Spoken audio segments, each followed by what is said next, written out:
أعوذ بالله من الشيطان الرجيم بسم الله الرحمن الرحيم അസ്സലാമു അലൈക്കും. ഉംറ ചെയ്യാൻ പോകുന്നവരോട് എന്തൊക്കെ കാര്യങ്ങളാണ് ശ്രദ്ധിക്കേണ്ടത്, എന്തൊക്കെ കാര്യങ്ങളാണ് നമ്മളവിടെ ചെയ്യേണ്ടത് എന്നതിനെ കുറിച്ചൊക്കെ പറയാൻ വേണ്ടിയിട്ട് എടുക്കുന്ന ഒരു ചെറിയ വീഡിയോ ആണിത്. ഇൻഷാ അല്ലാഹ് വലിയ അറിവുകളോ അല്ലെങ്കിൽ വലിയ ഒരുപാട് വിവരങ്ങളോ അറിവുകളോ ഒന്നും എനിക്കില്ല. അപ്പോൾ ഉള്ള അറിവിൽ നിന്നും പിന്നെ കുറച്ച് കേട്ടിറങ്ങിയ ക്ലാസ്സുകൾ അതിൽ നിന്നൊക്കെ ശേഖരിച്ച കുറച്ച് വിവരങ്ങളൊക്കെ വെച്ചിട്ടാണ് ഞാൻ ഈ വീഡിയോ ക്രിയേറ്റ് ചെയ്യുന്നത്. അപ്പോൾ ഇൻഷാ അല്ലാഹ് എൻ്റെ ഭാഗത്തു നിന്ന് എന്തെങ്കിലുമൊക്കെ മിസ്റ്റേക്സ് വരുവാണെങ്കിൽ നിങ്ങൾ കേൾക്കുന്നവർ തിരുത്തി തരാൻ ശ്രമിക്കുക. ഇൻഷാ അല്ലാഹ് പഠിച്ചോ നമ്മുടെ പാപങ്ങളും തെറ്റുകളെല്ലാം പുറത്തു തരട്ടെ, നമുക്ക് ഖൈർ ബർക്കത്തും തരട്ടെ, ആമീൻ. അപ്പോൾ ഉംറ ചെയ്യുക എന്ന് പറയുന്നത് നിസ്സാര ഒരു പ്രവൃത്തിയല്ല, അല്ലെങ്കിൽ നിസ്സാര ഒരു കർമ്മമല്ല. അത് വളരെ വലിയ പ്രതിഫലം കിട്ടുന്ന ഒരു വമ്പിച്ച ഇബാദത്താണ്, അല്ലേ? അറിയാം, നൂറ്റാണ്ടുകൾക്ക് മുൻപ് ഇബ്രാഹിം അലൈഹി സ്വലാത്തു വസ്സലാം നമ്മളെ വിരുന്ന് വിളിച്ചു. ഇങ്ങനെ അങ്ങോട്ട് ചെല്ലാൻ വേണ്ടി വിളിച്ച ആ ഒരു വിരുന്നിന് ഉത്തരമായി കൊണ്ട് നമ്മൾ അങ്ങോട്ട് യാത്ര തിരിക്കുകയാണ്. എങ്ങോട്ട്? നമ്മുടെ അള്ളാഹു സുബ്ഹാനഹു വ തആലയുടെ ബൈത്ത് അല്ലെങ്കിൽ അവൻ്റെ ഭവനത്തിലോട്ട് നമ്മൾ യാത്ര തിരിക്കുകയാണ്. അപ്പോൾ അതൊരു ലൈക്ക് നമ്മളൊരു ജസ്റ്റ് വിസിറ്റിന് അല്ലെങ്കിൽ നമ്മളൊരു ജസ്റ്റ് ടൂർ പോവല്ല, അങ്ങനത്തെ ഒരു മെൻറ്റാലിറ്റിയിലല്ല നമ്മൾ പോകേണ്ടത്. അവിടെ നമ്മൾ ഈ കൂലികൾ പ്രതീക്ഷിച്ച് കൂലികൾ പഠിച്ചോനെ എൻ്റെ യാത്ര കബൂലാക്കണേ എന്നുള്ള നിയത്തോടു കൂടി വേണം പോകാൻ. അപ്പം നമ്മൾ ഏതൊരു കാര്യം നമ്മുടെ ലൈഫിൽ ചെയ്യുമ്പോഴേ, ഏതൊരു ഇബാദത്ത് നമ്മുടെ ലൈഫിൽ ചെയ്യുമ്പോഴേ നമ്മൾ ശ്രദ്ധിക്കേണ്ട രണ്ട് ബേസിക് കാര്യങ്ങൾ എന്ന് പറയുമ്പോൾ, ഒന്ന് ഇഖ്ലാസ് വേണം, പിന്നെ ഒന്ന് നബി സല്ലല്ലാഹു അലൈഹി വസല്ലം പഠിപ്പിച്ച രീതിയിലായിരിക്കണം. അത് ഏത് കാര്യം, ഉംറ എന്ന് മാത്രമല്ല ഏതൊരു കാര്യം നമ്മുടെ ലൈഫിൽ ചെയ്യുമ്പോഴും നമ്മൾ ശ്രദ്ധിക്കേണ്ടത് ഇഖ്ലാസ് അല്ലെങ്കിൽ ആത്മാർത്ഥത വേണം. നമ്മുടെ നിയ്യത്ത് അനുസരിച്ചിട്ടാണ് എല്ലാ കാര്യങ്ങളും. അപ്പോൾ നമ്മൾ ഉംറയ്ക്ക് യാത്ര തിരിക്കുമ്പോൾ നമ്മൾ നോക്കുമ്പോൾ നമ്മുടെ ലൈഫിൽ എല്ലാവരും ഉംറ ചെയ്തു, ഇവർ ചെയ്തു. അപ്പം നമ്മൾ ആ ഒരു ലൈക്ക് നമ്മൾ ചെയ്തില്ലെങ്കിൽ ആൾക്കാർ നമ്മളിപ്പോൾ ചെയ്യുന്നില്ല, അത് അങ്ങനത്തെ ഒരു മെൻറ്റാലിറ്റി നമുക്ക് അവരെ കാണിക്കാൻ വേണ്ടി അല്ലെങ്കിൽ കുറച്ച് വീഡിയോസ് ഫോട്ടോസ് എടുത്ത് സ്റ്റാറ്റസ് ഇടാൻ വേണ്ടി അങ്ങനത്തെ മെൻറ്റാലിറ്റിയിൽ ഇറങ്ങുമ്പോൾ അതിൻ്റെ കൂലിയെ പഠിച്ചോൻ തരത്തുള്ളൂ. അപ്പം നമ്മൾ ഏതൊരു കാര്യം ചെയ്യുമ്പോഴും നമ്മുടെ നിയ്യത്ത് ശരിയാവണം. നമ്മൾ പഠിച്ചോൻ ആവശ്യപ്പെട്ട കാര്യം നമ്മൾ ചെയ്യാൻ പോവുകയാണ്, അത് നിർവഹിക്കാൻ വേണ്ടി നമ്മൾ റബ്ബിൻ്റെ പ്രീതിയും റബ്ബിൻ്റെ പൊരുത്തവും ആഗ്രഹിച്ച് പഠിച്ചോൻ അത് ചെയ്യാനുള്ള ഒരു ഭാഗ്യം നമുക്ക് കിട്ടി. അതിനോടെല്ലാം റബ്ബിനോട് നന്ദി പറഞ്ഞ് വേണം നമ്മൾ ഈ യാത്ര തിരിക്കാൻ, അല്ലാതെ നേരത്തെ പറഞ്ഞ രീതികളിലല്ല, അല്ലേ? ഇൻഷാ അല്ലാഹ് നമ്മുടെ നിയ്യത്ത് ശരിയാക്കാൻ നോക്കണം. പിന്നെ രണ്ടാമത് നമ്മൾ ശ്രദ്ധിക്കേണ്ട കാര്യം നബി സല്ലല്ലാഹു അലൈഹി വസല്ലം പഠിപ്പിച്ച രീതിയിലായിരിക്കണം. അത് ഞാൻ പറഞ്ഞല്ലോ, ഏതൊരു പ്രവൃത്തി അല്ലെങ്കിൽ ഏതൊരു ഇബാദത്ത് നമ്മുടെ ലൈഫിൽ ചെയ്യുമ്പോഴും നമ്മൾ നോക്കേണ്ടത്, നമ്മൾ മാതൃകയാക്കേണ്ടത് നബിയെയാണ്. നബി സല്ലല്ലാഹു അലൈഹി വസല്ലം പറഞ്ഞ രീതിയിൽ വേണം നമ്മൾ ഏതൊരു കാര്യം നമ്മുടെ ലൈഫിൽ ചെയ്യേണ്ടത്. നമുക്കറിയാം, നമ്മുടെ എന്ത് കാര്യം എടുത്താലും ഏറ്റവും ശ്രേഷ്ഠമായ ശരിയ അത് ആരുടേതാണ്? നബി സല്ലല്ലാഹു അലൈഹി വസല്ലമയുടെ അല്ലേ? അപ്പോൾ നമ്മൾ മാക്സിമം നബിയെ മാതൃകയാക്കുക.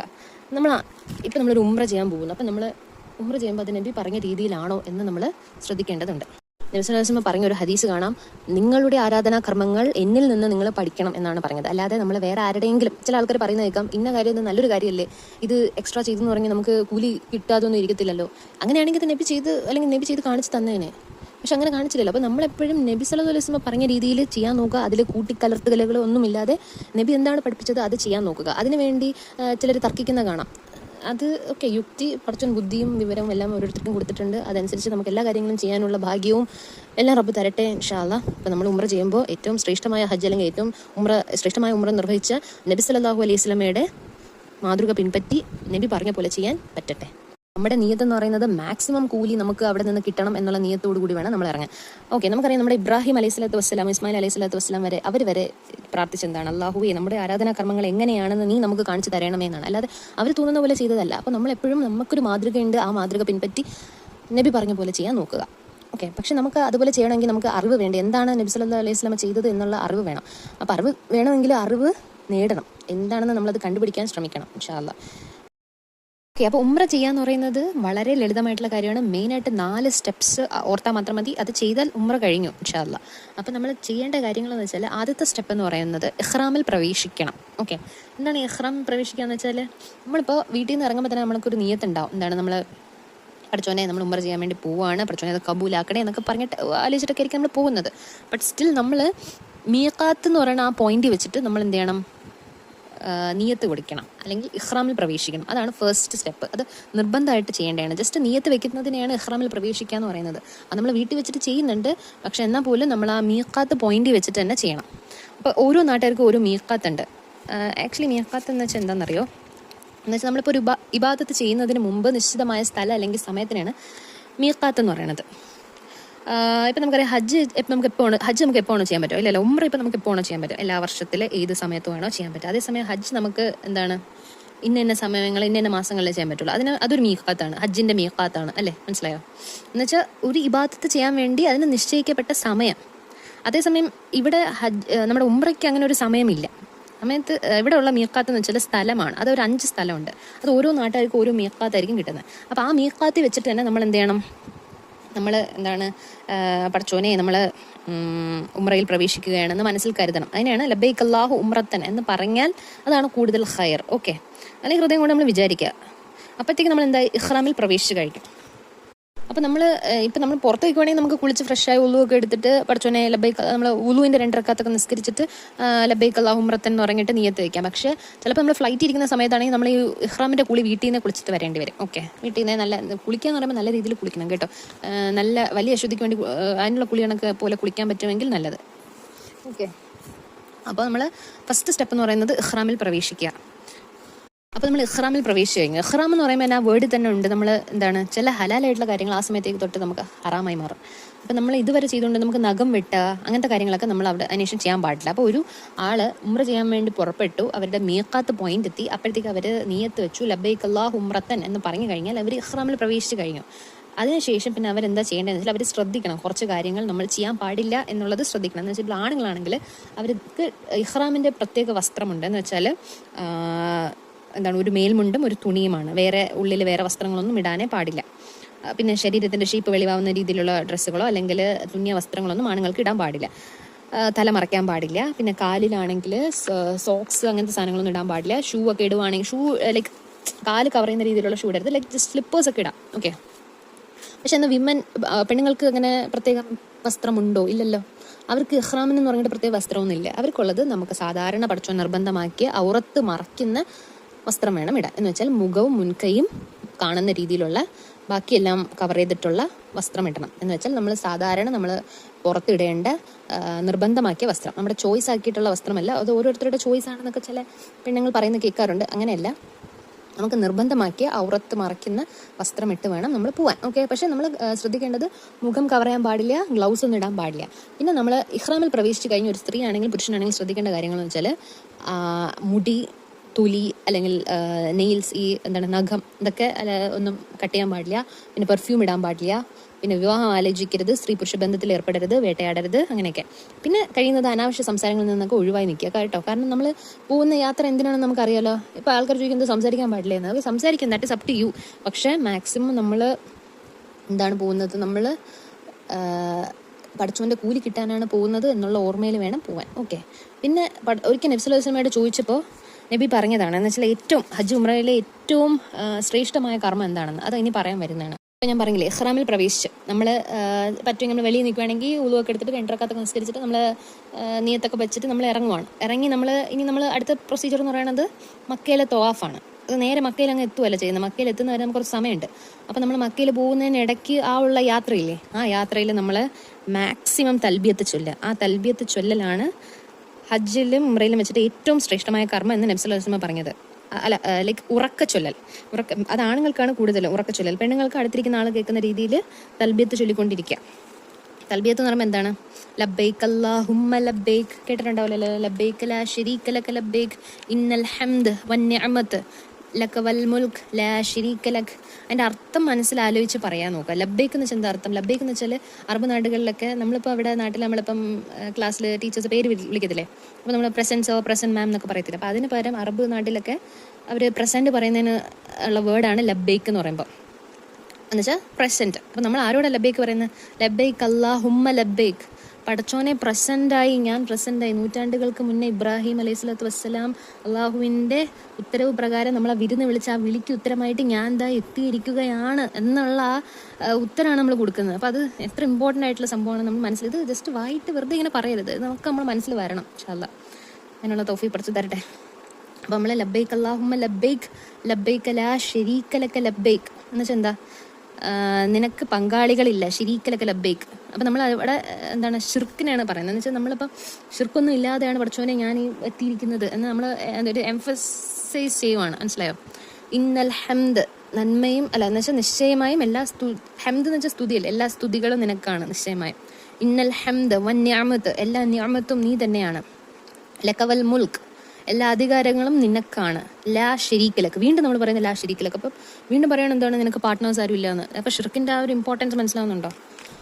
ഇൻഷാ അല്ലാഹ് ഇത് തൽബിയത്ത് മാക്സിമം നമ്മൾ കഅബ കാണുന്നത് വരെ നമ്മൾ പറഞ്ഞുകൊണ്ടിരിക്കുക. കഅബയിൽ ത്വാഫ് ചെയ്യുന്നത് വരെ തൽബിയത്ത് പറഞ്ഞുകൊണ്ടിരിക്കുക. കാരണം അത് ഭയങ്കര ഇമ്പോർട്ടൻ്റ് ആയിട്ടുള്ള കാര്യമാണ്. അനാവശ്യ സംസാരങ്ങൾ ഒഴിവാക്കാൻ പറയുന്നത് ഇതുകൊണ്ടാണ്. ഓക്കെ, നമ്മൾ എന്തായാലും ഒരു ഉംറ ചെയ്യാൻ പോകുന്നത്. അപ്പോൾ മാക്സിമം നമുക്ക് അതിനുള്ള പ്രതിഫലം കിട്ടട്ടെ എന്ന് പറഞ്ഞ് ഇറങ്ങിത്തിരിക്കുക ഇൻഷാ അല്ലാഹ്. ഓക്കെ, അപ്പം നമ്മൾ ഫസ്റ്റത്തെ നിർബന്ധമായിട്ടുള്ള മീഖാത്തിൽ വെച്ചിട്ട് ഇഹ്റാമിൽ പ്രവേശിച്ചതിന് ശേഷം നമ്മൾ തൽബിയത്ത് തുടങ്ങി നമ്മൾ വീണ്ടും യാത്ര ഇരിക്കുവാണ്. അങ്ങനെ നമ്മൾ മക്കയുടെ അവിടെ എത്തി. മക്കയുടെ അവിടെ എത്തിയാൽ ഓടിപ്പോയി തവാഫ് ചെയ്യണമെന്നില്ല. നമ്മൾ ജസ്റ്റ് അവിടുത്തെ ഹോട്ടലിൽ കയറി ലഗേജൊക്കെ വെച്ച് ബാത്റൂമിലൊക്കെ പോയി വീണ്ടും കുളിക്കുന്നതിന് പ്രശ്നമൊന്നുമില്ല. നമ്മൾ വീട്ടിൽ നിന്ന് ഇഹ്റാമിൻ്റെ കുളി വിളിച്ചു എന്ന് പറഞ്ഞിട്ട് വീണ്ടും കുളിക്കാതിരിക്കുക അങ്ങനെയൊന്നും ചെയ്യേണ്ട, കുളിക്കുന്നതിന് പ്രശ്നമൊന്നുമില്ല. ഓക്കെ, അപ്പം നമ്മൾ രണ്ടാമത്തെ കാര്യമായിട്ടുള്ള കൗബേനെ തവാഫ് ചെയ്യാൻ വേണ്ടി വന്നിരിക്കുകയാണ്. മസ്ജിദുൽ ഹറമിലേക്ക് നമ്മൾ പ്രവേശിക്കാൻ വേണ്ടി പോവുകയാണ്. അപ്പം നമ്മൾ വലത് കാല് വെച്ചിട്ട് വേണം നമ്മൾ പള്ളിയിൽ കയറാൻ. പള്ളിയിൽ കയറുമ്പോൾ പറയേണ്ട ദുആ ഒക്കെ അത് പറയാൻ നോക്കുക. അതൊക്കെ പഠിച്ചിട്ട് പോയി അത് പറഞ്ഞ് കയറുക. അതിൻ്റെതായ കൂലികൾ കൂടിക്കൊണ്ടേയിരിക്കും. അപ്പോൾ ഇൻഷാ അല്ലാഹ് കയറിയതിന് ശേഷം നമ്മളെ ചെരുപ്പും കാര്യങ്ങളൊക്കെ നമ്മുടെ കയ്യിലുണ്ടാവും. അതൊക്കെ സൂക്ഷിച്ച് വെക്കുക. അല്ലെങ്കിൽ നമുക്ക് പറ്റുമെങ്കിൽ ഓരോരുത്തർ അവരുടെ കയ്യിൽ ഒരു ചെറിയൊരു ബാഗ് കരുതിയാൽ ആ ബാഗിൻ്റെ ഉള്ളിൽ ചെരുപ്പ് വെച്ച് നമുക്ക് മിസ്സാവാതെ നോക്കാൻ പറ്റും. ഓക്കെ, നമ്മൾ എല്ലാ പള്ളിയിൽ കയറുമ്പോഴും നമ്മൾ 2 റക്അത്ത് തഹിയ്യത്ത് നിസ്കരിക്കുന്ന സുന്നത്താണ്. പക്ഷേ ഇവിടുത്തെ സുന്നത്ത് എന്ന് വെച്ചാൽ നമ്മൾ നേരെ തവാഫ് ചെയ്യുന്നതാണ് സുന്നത്ത്. ഓക്കെ, പക്ഷേ നമ്മളിപ്പോൾ കയറുന്ന സമയത്ത് അവിടെ ഒരു ഫർള് നിസ്കാരം നടക്കാൻ പോവുകയാണ് എന്ന് കണ്ടാൽ നമ്മൾ പിന്നെ തവാഫ് ചെയ്യരുത്. 2 റക്അത്ത് തഹിയ്യത്ത് നിസ്കരിച്ചതിന് ശേഷം ഫർള് നിസ്കാരത്തിന് വേണ്ടി വെയിറ്റ് ചെയ്യുക. കാരണം ഫർള് നിസ്കാരം നിസ്കരിക്കുന്നതിന് കുറച്ചും കൂടെ പ്രതിഫലം കിട്ടുന്നത് അല്ലേ ജമാഅത്തോടെ കൂടെ. അപ്പോൾ ജമാഅത്ത് കിട്ടാൻ നോക്കുക. അത് അങ്ങനെ നിസ്കാരമൊന്നും ഇല്ലാത്ത സമയമാണെങ്കിൽ നമ്മൾ നേരെ മക്കയിൽ കയറി വലത് കാലിച്ച് കയറി പള്ളിയിൽ കയറുന്ന ദുആയൊക്കെ പറഞ്ഞതിന് ശേഷം നമ്മൾ തവാഫ് സ്റ്റാർട്ട് ചെയ്യാം.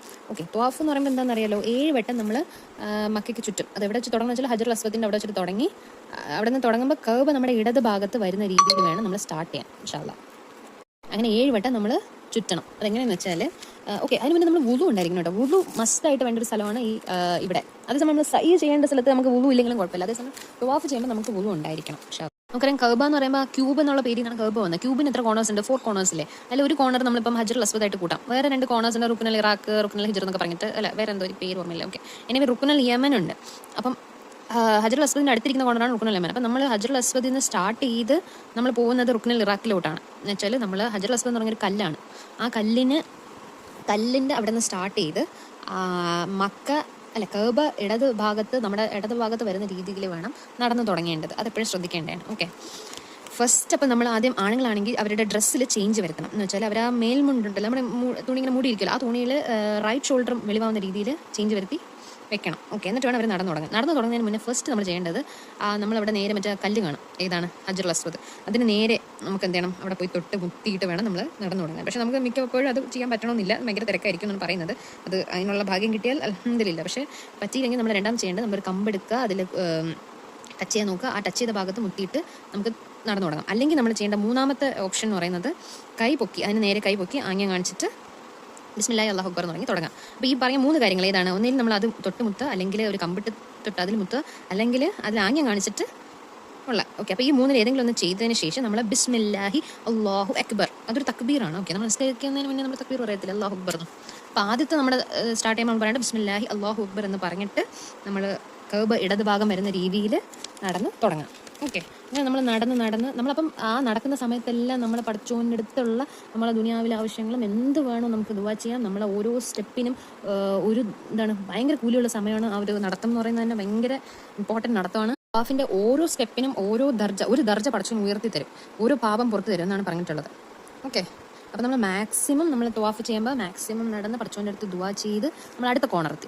അപ്പം ഹജറുൽ അസ്വദിൽ നമ്മൾ സ്റ്റാർട്ട് ചെയ്ത് അവിടെ അടുത്ത കോർണറെത്തി വീണ്ടും നമ്മൾ ദുആ ചെയ്തുകൊണ്ട് നടക്കുകയാണ്. അടുത്ത കോർണറെത്തി, അടുത്ത 3-ാമത്തെ കോർണർ എന്ന് പറയുന്നത് മറ്റേ റുക്നുൽ യമനി. എന്ന് വെച്ചാൽ ഹജറുൽ അസ്വദ് അപ്പുറത്ത്, അത് കഴിഞ്ഞ് അടുത്ത ഹജറുൽ അസ്വദ് വീണ്ടും. അപ്പോൾ നമ്മൾ റുക്നുൽ യമനി തൊട്ട് വരെ നമ്മൾ എന്ത് ചെയ്തു, ഹജറുൽ അസ്വദ് സ്റ്റാർട്ട് ചെയ്ത് റുക്നുൽ യമനി വരെ നമ്മൾ എന്ത് ചെയ്തു, നമ്മൾ ദുആ ചെയ്തുകൊണ്ട് വരുവാണ് നമ്മുടെ ആവശ്യങ്ങളെല്ലാം. അത് കഴിഞ്ഞ് അവിടെ തൊട്ട് ഹജറുൽ അസ്വദ് വരെ തിരിച്ച് വരുന്ന വഴിക്ക് നമ്മൾ പറയേണ്ടത് റബ്ബന ആതിനാ ഫിദ്ദുനിയ ഹസനത്തും വഫിൽ ആഖിറതി ഹസനത്തും വഖിനാ അദാബന്നാർ. 2 കല്ലുണ്ട് കേട്ടോ. ഒന്ന് മറ്റേ ഹജറുൽ അസ്വദുമാണ്, പിന്നെ അതുപോലെ റുക്നുൽ യമാനിയും ഒരു കല്ലുണ്ട്. അതിൽ പോയി മുത്തുന്ന സുന്നത്തൊന്നും അല്ല. നമുക്കറിയില്ല, നമ്മൾ എപ്പോഴും നബി സല്ലല്ലാഹു അലൈഹി വസല്ലം പറഞ്ഞ കാര്യങ്ങൾ ചെയ്യാൻ നോക്കുക. ചിലപ്പോൾ നമ്മുടെ കൂടെ വരുന്ന ആൾക്കാർ ഓരോന്നെങ്കിലൊക്കെ ചെയ്യും. നമ്മൾ ഓരോരുത്തരും കണ്ട് എന്തെങ്കിലും ചെയ്യാതെ നബി സല്ലല്ലാഹു അലൈഹി വസല്ലം അത് ചെയ്താൽ എന്താ കുഴപ്പം, എല്ലാം പുണ്യമല്ലേ എന്ന് പറയുന്നതിൽ യുക്തിയുണ്ടെന്ന് നിങ്ങൾക്ക് തോന്നുന്നെങ്കിൽ നിങ്ങൾക്ക് ചെയ്യാം. എല്ലാം പഠിച്ചവൻ അവരവർക്ക് ബുദ്ധിയും എല്ലാം കൊടുത്തിട്ടുണ്ട്. ബുദ്ധിയോട് കൂടി ചിന്തിച്ച് കാര്യങ്ങൾ ഗ്രഹിച്ച് തിരിച്ചറിവോട് ചെയ്യുന്നവർക്ക് പഠിച്ചോൻ ഇൻഷാ അല്ലാഹ് അവർക്ക് വിജയം കൊടുക്കും. അപ്പോൾ ആ ബുദ്ധിയോട് കൂടി ആലോചിച്ച് കാര്യങ്ങൾ ചെയ്യാൻ നോക്കാം. അപ്പോൾ നമ്മുടെ എപ്പോഴും നമ്മുടെ എയിം എന്ന് പറയുന്നത് പഠിച്ചോൻ പറഞ്ഞ രീതിയിലും നബ്സുല്ലാസ്ലമ പഠിപ്പിച്ച രീതിയിലും ചെയ്യണം എന്നുള്ള രീതിയിൽ പോവാം. ഓക്കെ, അപ്പോൾ നമ്മൾ എവിടെ നിന്ന് സ്റ്റാർട്ട് ചെയ്തു? നമ്മൾ ഹജർ അസ്വദിൽ സ്റ്റാർട്ട് ചെയ്തു, അടുത്ത കോണറായി അടുത്ത നമ്മുടെ റുക്നുൽ യമനി. അതുവരെ നമ്മൾ നമ്മുടെ ആവശ്യങ്ങളൊക്കെ ദുആ ചെയ്ത് നടക്കുവാണ്. അതിനുശേഷം നമ്മൾ റബ്ബന ആതിനാ ഫിദ്ദുനിയ ഹസനത്തും വഫിൽ ആഖിറതി ഹസനത്തും വഖിനാ അദാബന്നാർ എന്നിങ്ങനെ മൾട്ടിപ്പിൾ ടൈംസ് പറഞ്ഞു വേണം നമ്മൾ ഹജർ അസ്വദ് എത്താൻ. മാക്സിമം പറയുന്ന ഒരു രീതിയിൽ മാക്സിമം നമ്പർ എത്ര നമ്പർ പറയാൻ പറ്റും അത്രയും നമ്പർ പറഞ്ഞുകൊണ്ടിരിക്കുക. ഓക്കെ, അതാണ് നബി പറഞ്ഞിട്ടുള്ളത്. നബി പറഞ്ഞ ആ ദുആ തന്നെ പറയാൻ നോക്കുക. അതിൻ്റെ അർത്ഥം അറിയാലോ, നമ്മുടെ ദുനിയാവിലും ആഖിറത്തിലും നമുക്ക് നന്മ തരണമേ, പഠിച്ചോനെ നരകത്തിൽ നിന്ന് കാത്തുരക്ഷിക്കണം എന്നാണ് പറയുന്നത്. അപ്പം അത് തന്നെ ആക്ച്വലി എല്ലാം കവേർഡാണ് അല്ലേ. അപ്പോൾ നമ്മൾ ഹജർ അസ്വദ് എത്തിയിട്ട് വീണ്ടും നമ്മൾ എന്താണ് നേരത്തെ പറഞ്ഞ കണക്ക് എന്ത് പറയുന്നു, അല്ലാഹു അക്ബർ എന്ന് പറഞ്ഞിട്ട് വീണ്ടും നടക്കുവാണ്. വീണ്ടും നമ്മുടെ ആവശ്യങ്ങളൊക്കെ ഓർത്ത് വീണ്ടും നമ്മൾ റുക്നുൽ യമനി എത്തി. വീണ്ടും നമ്മൾ റബ്ബനാ ആതിനാ ഫിദ്ദുനിയ ഹസനത്തും വഫിൽ ആഖിറതി ഹസനത്തും വഖിനാ അദാബന്നാർ എന്ന് പറഞ്ഞ് വീണ്ടും പറഞ്ഞു ഹജർ അസ്വദ് എത്തി. വീണ്ടും നമ്മൾ നടന്ന് അങ്ങനെ ഒരു വട്ടം നമ്മൾ ഹജർ അസ്വദിൽ നിന്ന് കറങ്ങി ഒരു വട്ടം ഹജർ അസ്വദ് വീണ്ടും എത്തുമ്പോൾ ഒരു തവാഫ്. അത് വീണ്ടും അങ്ങനെ 7 വട്ടം ചെയ്താലേ ഒരു തവാഫ് ആവത്തുള്ളൂ. ഓക്കെ, അപ്പോൾ 7 ടൈംസ് നമ്മൾ തവാഫ് കഴിഞ്ഞാൽ പിന്നെ ആണുങ്ങൾ അവർ എത്ര നേരം റൈറ്റ് ഷോൾഡർ വെളിവായിരുന്നല്ലോ, അത് മറിച്ചിട്ട് ആണുങ്ങളും മക്കാമു ഇബ്രാഹിം എന്ന് പറയും, അതിൻ്റെ മുന്നിൽ പോകണം. എന്നിട്ട് അവിടെയാണ് കണ്ട് നമ്മുടെ ഇബ്രാഹിം അലൈഹി സ്വലാത്തു വസ്സലാം മകൻ ഇസ്മായിൽ അലൈഹി സ്വലാത്തു വസ്സലാമും കൂടെ ഈ പള്ളി നമ്മുടെ കഅബ ഉണ്ടാക്കി അവർ രണ്ടുപേരും കൂടെ ചേർന്നിട്ട് 2 ആൾക്കാർ ചേർന്നുണ്ടാക്കിയ ഒരു അവരുടെ അധ്വാനമാണ്. അപ്പോൾ ആ ഒരു അവർ നിന്ന് ഇസ്മായിൽ മേലെ നിർത്തി ഇബ്രാഹിം നബി താഴെ നിന്ന് ഇബ്രാഹിം നബിയുടെ കാല് പതിഞ്ഞ ഒരു സ്ഥലമാണ് ഈ ഇതെന്ന് പറയുന്നത്. അപ്പോൾ അവിടെ പോയിട്ട് 2 റക്അത്ത് നിസ്കരിക്കണം. അതിൽ ഒന്നാമത്തെ റക്അത്തിൽ നമ്മൾ കാഫിറൂൻ കാഫിറൂൻ ഓതണം. രണ്ടാമത്തെ റക്അത്തിൽ ഖുൽ ഹുവല്ലാഹു അഹദ് ഓതുക. ഓക്കെ, അതിൻ്റെ പിന്നെ തന്നെ വന്ന് 2 റക്അത്ത് നിസ്കരിക്കാൻ നോക്കണം. ചിലപ്പോൾ അതിൽ സ്ഥലം കിട്ടിയില്ലെങ്കിൽ നമുക്ക് ബാക്കിലൊക്കെ പോയിട്ട് നിസ്കരിക്കാം. ഓക്കെ, നമുക്ക് അവിടെ കുറച്ച് സമയമൊക്കെ ഇരുന്ന് അവരെയൊക്കെ പറ്റി ഓർക്കാം. ഓരോന്ന് ഇതെല്ലാം ചെയ്യുമ്പോൾ നമ്മൾ ഓരോ പഴയ ഹിസ്റ്ററിക്കൽ മൊമെന്റ്സ് ഒക്കെ ഓർമ്മ വരണം നമ്മുടെ മൈൻഡിലൂടെ. എന്നിട്ട് നമ്മൾ ബാക്കിയുള്ളവർക്ക് വേണ്ടി സ്ഥലം മാറി കൊടുക്കാം. ഓക്കെ, പിന്നെ നമുക്ക് നമ്പർ ഓഫ് തവാഫ് കൂട്ടുന്നതിനും കുഴപ്പമില്ല. 7 ടൈംസ് കറങ്ങിയാലാണ് ഒരു തവാഫ് ആവുന്നത്. അത് കഴിഞ്ഞ് നമുക്ക് വീണ്ടും വേണമെങ്കിൽ തവാഫ് ചെയ്യാം കേട്ടോ. തവാഫ് മോർ കൂട്ടുന്നത് നല്ലതാണ്. മോർ നമ്പർ ലൈക്ക് തവാഫിൽ ഞാൻ പറഞ്ഞില്ലേ, തവാഫിൽ ഓരോ സ്റ്റെപ്പ് നടക്കുമ്പോഴും നമ്മുടെ ഓരോ പാപം കുറഞ്ഞുകൊണ്ടിരിക്കുകയാണ്. അത് നമ്മൾ ആ മൈൻഡോട് കൂടി അത് ആലോചിച്ച് വേണം നടക്കാൻ കേട്ടോ. എന്നിട്ട് നമ്മൾ വീണ്ടും ഓരോ വക്കത്ത് നിസ്കരിക്കാൻ വരുമ്പോൾ ഓരോ തവാഫ് ചെയ്യാം, അതിന് കുഴപ്പമൊന്നുമില്ല. പക്ഷേ എത്ര തവാഫ് ചെയ്താലും 7 വട്ടം ചുട്ടയും വേണം, 2 റക്അത്ത് നിസ്കരിക്കാൻ വേണം. ഓക്കെ, തവാഫിൻ്റെ ഓരോ സ്റ്റെപ്പ് നടക്കുമ്പോഴും ഓരോ ദർജ ഉയർത്തുകയും ചെയ്യും, ഒരു പാപം കുറയുകയും ചെയ്യും. ഓക്കെ, പിന്നെ ഇതെല്ലാം തവാഫൊക്കെ കഴിഞ്ഞ ശേഷം നമ്മൾ പിന്നിൽ പോയിട്ട് അവിടെ നിറയെ സംസം വെച്ചിട്ടുണ്ടാവും. അപ്പോൾ ഏത് സ്ഥലത്ത് പോയിട്ട് നമുക്ക് എന്ത് ചെയ്യണം, സംസം ഒരുപാട് വെള്ളം കുടിക്കുക. സംസമിൻ്റെ പ്രത്യേകത അറിയാലോ, അതിൻ്റെ ഇമ്പോർട്ടൻസ് അറിയാലോ. അപ്പോൾ നമ്മൾ ബിസ്മി പറഞ്ഞ് ഒരുപാട് സംസം വെള്ളം കുടിക്കുക. നമ്മുടെ പറ്റുമെങ്കിൽ നമ്മുടെ ദേഹത്തൊക്കെ